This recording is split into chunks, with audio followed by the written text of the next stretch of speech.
Hi guys, এখন Vladivostok এয়ারপোর্টে চলে আসছি। আমরা ভ্লাদিভস্টক এয়ারপোর্টের বাহিরের ভিউটা। তো খুবই তাড়াতাড়ি চলে আসছি, যতটুকু সময় আগে করছিলাম তার থেকে আরও আধা ঘন্টা আগে চলে আসছি। তো পুরো ভিডিওটি দেখতে থাকুন, ইনশাল্লাহ শেয়ার করবো কীভাবে যাচ্ছি ভ্লাদিভস্টক মানে রাশিয়া টু ঢাকা। গাইস, এখন এয়ারপোর্টের ভিতরে চেক ইন করবো। এই হলো রাশিয়ান ভ্লাদিভস্টক এয়ারপোর্ট। তো এখন এয়ারপোর্টের ভিতরে আছি, হলো মানে প্যাসেঞ্জার যে বসে সেই জায়গায় আছি। সামনে আপনার রেস্টুরেন্ট সব কিছুই খুবই সুন্দর, যে দেখতেছেন। তো এখনও সময় আছে, প্রায় 4 থেকে 5 ঘন্টা এখনও সময় আছে। আমরা ইনশাল্লাহ আরও 2 ঘন্টা পর কিন্তু চেক ইন করবো। তো আগে আসছি, যেহেতু ওয়েদার একটু খারাপ ছিল, বৃষ্টি বৃষ্টি ভাব ছিল।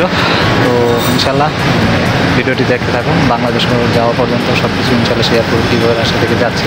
তো অনেকের ইনশাল্লাহ উপকার হবে। গাইস, এখন লাগেজ চেক ইন করবো, অলরেডি সময় হয়ে গেছে আমাদের। গাইস, আমরা অলরেডি সব ইমিগ্রেশন পার করে এখন আসছি। এই যে অরোরা এয়ারলাইন্স, এটা Russian Aeroflot company. So made by মানে অপারেটেড বাই অরোরা এয়ারলাইন্স এটা। তো খুবই সুন্দর অ্যাকচুয়ালি, ভিতরে সার্ভিসও খুব ভালো। তো আমরা এখনই এখানে বোর্ডিং করব, যাব ভিতরে। সব প্রসেসিং শেষ হয়ে গেছে। তো 2-5 মিনিট রেস্ট নিয়ে তারপর যাবো। এটা হলো ভিতরের অবস্থা আর কি। তো সবাই ওয়েট করতেছে সাইডে, খাবার দাবার খাবে। এখন রাত 11:15 বাজে, 11:55 ফ্লাইট টেক অফ হবে। তো গাইস, এই হলো আপনার ভ্লাদিভস্টক ইন্টারন্যাশনাল এয়ারপোর্ট অবস্থা। যারা ভিডিওটি দেখতেছেন তাদেরকে আবারও ধন্যবাদ। অ্যাকচুয়ালি আমি চেষ্টা করবো ঢাকা পর্যন্ত কীভাবে যাই সেটা আপনাদের সাথে দেখানোর জন্য। অ্যাকচুয়ালি অনেক চেক আপ হয়, 3-4 ধাপ চেক করার পর আপনার লাস্টে ইমিগ্রেশন হয়। খুবই স্ট্রিক্ট অ্যাকচুয়ালি, বাট তাদের আচার ব্যবহার খুবই ভালো। ওইদিকে আপনার যত ব্র্যান্ডের অ্যালকোহল আইটেম মানে মদ, বদকা সবই পাওয়া যায়, খুবই সুন্দর। তো এখানে অলরেডি লাইনে আছে সবাই, বিমানও উঠবে এখন, আমরাও লাইনে দাঁড়াবো। তো এখন অলরেডি আমরা বিমানে উঠে পড়ছি। তো 10 মিনিট পরে ফ্লাইট টেক অফ করবে।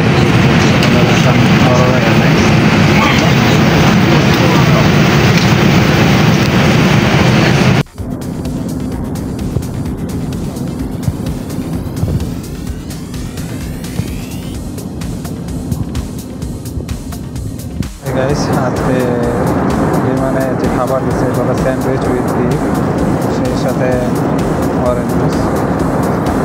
তো এটা বিফের যে স্যান্ডউইচ খেয়ে দেখ। এই গাইস, অবশেষে চায়না চলে আসলাম রাশিয়া থেকে। এখন চায়নাতে আছি।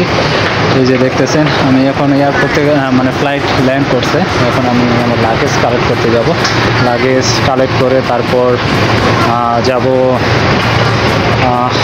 পরবর্তী সকালে। এখন রাত আমার এখানেই কাটাতে হবে, দেখি যদি কোনো হোটেল উঠি। আর সময় কতটুকু থাকে, বেশি সময় না থাকলে ইনশাল্লাহ এইভাবেই বসে থাকবো বুকিং দিয়ে। তো আসলে এখানকার এক্সপিরিয়েন্স খুবই ভালো হলো। এখানে তারা আসলে খুবই হেল্প করে সবাই।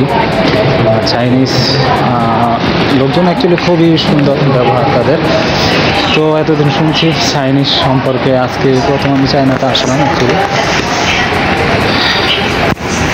এখন চায়না আমরা বের হয়েছি বাইরে, সামনে একটা পার্ক আছে অবশ্য। এখন রাত, এই জন্য লোকজন খুবই কম এখানে। যে দেখতেছেন, এখানে আমরা আরও 3 জন বাঙালি আছি টোটাল। এইদিকে অপর দিকে বড় বড় মার্কেট আছে, শপিং মল। তো শুনছি ওদিকে একটা পার্ক থাকতে পারে, জাস্ট হাঁটতে হাঁটতে দেখি। তো অ্যাকচুয়ালি চায়না খুবই সুন্দর। মানুষ আসলে চায়না সম্পর্কে অনেক ধরনের কথা বলে, বাট অ্যাকচুয়ালি যারা আসে চায়না তারা আসলে চায়নার আসল রূপটা দেখতে পারে। খুবই সুন্দর তাদের ব্যবহার, অ্যাকচুয়ালি খুবই সুন্দর। জনগণ যারা আছে বাইরের লোকদের সাথে খুবই বিনয়ীভাবে কথাবার্তা বলে। এখন অনেক রাত, প্রায় 3টার কাছাকাছি বাজতেছে। তো জনশূন্য। তো বন্ধুরা, আমি হাঁটতে হাঁটতে এয়ারপোর্টের পিছনের দিকে আসছি। তো এই যে দেখতেছেন বিমান টিমান সব এখান থেকে দেখা যাইতেছে। এখানে অনেক বিমান পার্কিং করা আছে। তো বেইজিং এয়ারলাইন্স সামনে যেটা, এটা বেইজিং এয়ারলাইন্স। তো আসলে আমি হাঁটতেছি, অ্যাকচুয়ালি রাত, গভীর রাত এখন। বেইজিং এয়ারপোর্টের উপরের দৃশ্য, আমি উপর তলা দেখছি, মানে একবার ওপরতলা 4 তলায়। খুবই অসাধারণ একটি বড় এয়ারপোর্ট এটা, চলে দেখতেছেন। এখন রাত 4টা 4:30 বাজতেছে। তো বিশাল বড় এয়ারপোর্ট।